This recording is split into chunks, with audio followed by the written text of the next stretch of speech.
Hi friends, welcome back to our YouTube channel.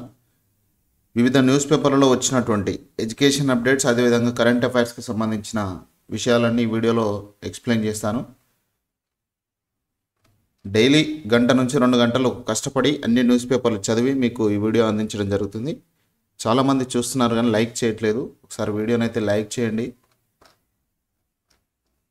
First heading చూస్తే మరో 4 medical కాలేజీలకు permission. ఒక్కో కాలేజీలో 50 ఎంబీబీఎస్ సీట్లు. మరో 4 కాలేజీలకు ఆగిన పర్మిషన్లు. భవనాల లీజ్ సరిగా లేదన్న ఎన్ఎంసీ. అప్పీల్కు మరో ఛాన్స్. హెల్త్ హెచ్ఓడి పోస్టులకు కేబినెట్ ఆమోదం.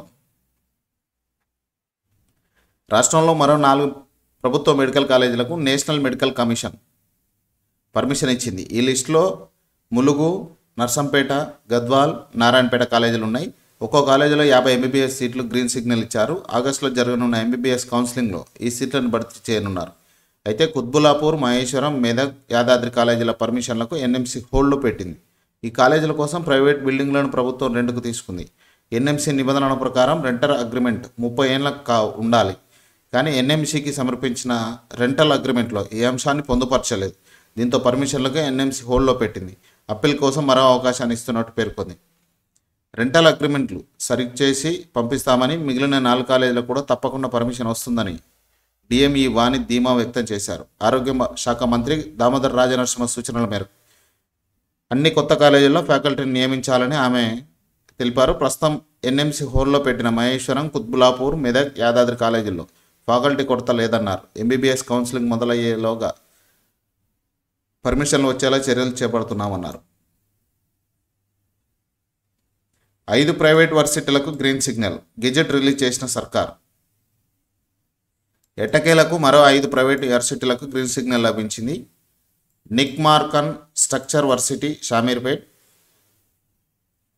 MNR varsity Fasalwadi Sangareddy, Gurunanak varsity Ibrahimpatnam, Srinidhi varsity Ghatkesar, Kaveri varsity Gowraram వరంగల్కి అప్పటి గవర్నర్ సిపి రాధాకృష్ణన్ గత నెల మొదటి వారంలోనే ఆమోదం తెలిపారు. దీనికి సంబంధించిన గెజిట్ను తాజాగా గవర్నమెంట్ లా సెక్రటరీ తిరుపతి రిలీజ్ చేశారు.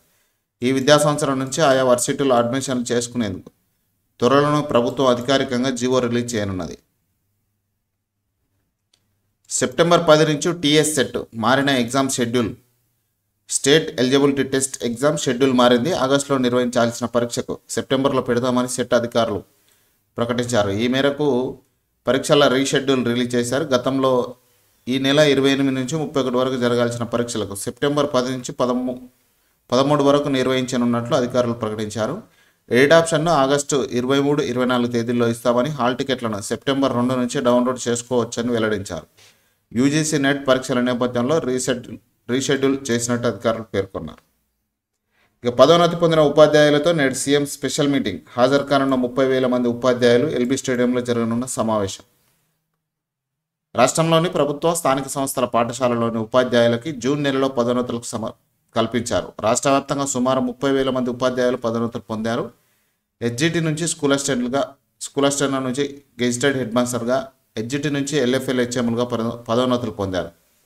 అలాగే భాషా పండితులు, పీఈటీలకు ఎస్ఏలుగా అప్గ్రేడేషన్ చేస్తూ పదోన్నతులు కల్పించారు. ఇలా మొత్తంగా సుమారు 30,000 మంది ఉపాధ్యాయులకు ప్రభుత్వం పదోన్నతులు కల్పించింది. ఈ నేపథ్యంలో విద్యాశాఖ కూడా ఇప్పటి వరకు తమ వద్దనే ఉన్నందున ముఖ్యమంత్రి రేవంత్ రెడ్డి శుక్రవారం పదోన్నతులు పొందిన ఉపాధ్యాయులతో మాట్లాడాలని భావించారు. ఏర్పాటు చేయాలని సీఎం విద్యాశాఖ అధికారులను ఆదేశించడంతో ఎల్బీ స్టేడియంలో సమావేశాన్ని ఏర్పాటు చేయడానికి నిర్ణయించారు. ఇప్పటికే రాష్ట్రంలో పదోన్నతులు పొందిన ఉపాధ్యాయులందరికీ సీఎంతో సమావేశానికి సంబంధించిన సమాచారాన్ని అన్ని జిల్లా విద్యాశాఖ అధికారులు చేరవేశారు. వారు హైదరాబాద్కి రావడానికి ప్రత్యేకంగా రవాణా సౌకర్యం కూడా కల్పించారు. ఎల్బీ స్టేడియంలో నేడు మధ్యాహ్నం 3 గంటలకు ముఖ్యమంత్రి రేవంత్ రెడ్డి ఉపాధ్యాయులతో సమావేశం కానున్నారు. రాష్ట్రంలోని ప్రాథమిక విద్య ఎలా ఉండాలని ప్రభుత్వం భావిస్తుందో, అందుకు ఉపాధ్యాయులు ఏ రకమైన సహకారం అందించాలని ప్రభుత్వం ఆశిస్తుందో నేడు జరిగే సమావేశంలో ఉపాధ్యాయులతో సీఎం మాట్లాడే అవకాశం ఉన్నట్టు తెలుస్తుంది. అలాగే వారికి ఉండే ఇబ్బందులను, సమస్యలను కూడా సీఎం తెలుసుకునే అవకాశం ఉన్నట్టు తెలుస్తుంది. మెయిన్ హెడ్డింగ్ నేడే జాబ్ క్యాలెండర్. అసెంబ్లీలో ప్రకటించనున్న సర్కార్ ఏటా యూపీఎస్సీ తరహాలో క్యాలెండర్. తేదీల ప్రకారం ఉద్యోగ ప్రకటనలు. గ్రూప్ 1, గ్రూప్ 2, గ్రూప్ 3 నోటిఫికేషన్లకు ఎస్సీ, ఎస్టీ వర్గీకరణ వర్తింపజేసేలా త్వరలో ఆర్డినెన్స్.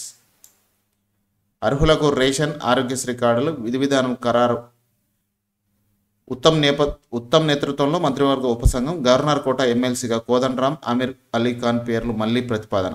సిరాజ్ నిఖిత్కు గ్రూప్ 1 జాబ్స్, 600 గజాల చొప్పున స్థలం. కేబినెట్ భేటీలో కీలక నిర్ణయాలు.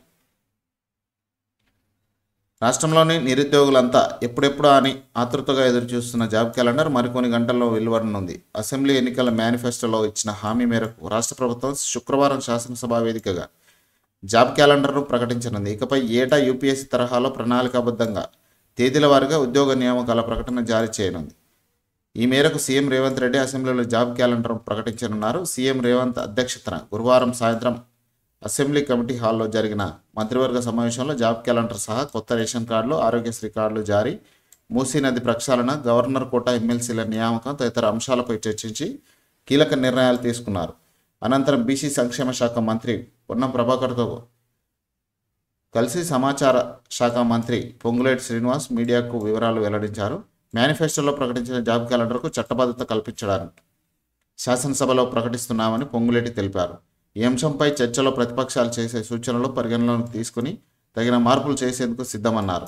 ఎస్సీ ఎస్టీ వర్గీకరణ అంశంపై సుప్రీంకోర్టు జారీ చేసిన తీర్పును ఇప్పటికే ప్రకటించిన గ్రూప్ 1, గ్రూప్ 2, గ్రూప్ 3 నోటిఫికేషన్లకు వర్తింపజేసేందుకు త్వరలో ఆర్డినెన్స్ తీసుకురావాలని సీఎం నిర్ణయించినట్టు చెప్పారు. త్వరలో రేషన్ కార్డులు, ఆరోగ్యశ్రీ కార్డులు, ఎన్నికలో ఇచ్చిన హామీ మేరకు త్వరలో అర్హులైన వారికి తెల్ల రేషన్ కార్డులు, ఆరోగ్యశ్రీ కార్డులు విడివిడిగా జారీ చేయాలని కేబినెట్ నిర్ణయం తీసుకుంది. విధి విధానాలు రూపొందించి సత్వరమే ప్రభుత్వానికి నివేదిక సమర్పించారని పౌర సరఫరాల శాఖ మంత్రి ఉత్తమ్ కుమార్ రెడ్డి అధ్యక్షతన వైద్య ఆరోగ్య శాఖ మంత్రి దామోదర్ రాజనరసింహ, రెవెన్యూ శాఖ మంత్రి పొంగులేటితో మంత్రివర్గం ఉపసంఘాన్ని ఏర్పాటు చేసింది. ఉపసంఘం నెలలోనే నివేదిక ఇస్తుందని పొంగులేటి చెప్పారు. మొత్తానికైతే నేడు జాబ్ క్యాలెండర్ రిలీజ్ చేయబోతున్నారు. ఇది ఫ్రెండ్స్ ఈరోజు వరకు ఉన్నటువంటి విద్యా మరియు ఉద్యోగ సమాచారం. ఇలాంటి మరిన్ని విద్యా ఉద్యోగ సమాచారాల కోసం మన ఛానల్ని సబ్స్క్రైబ్ చేయండి.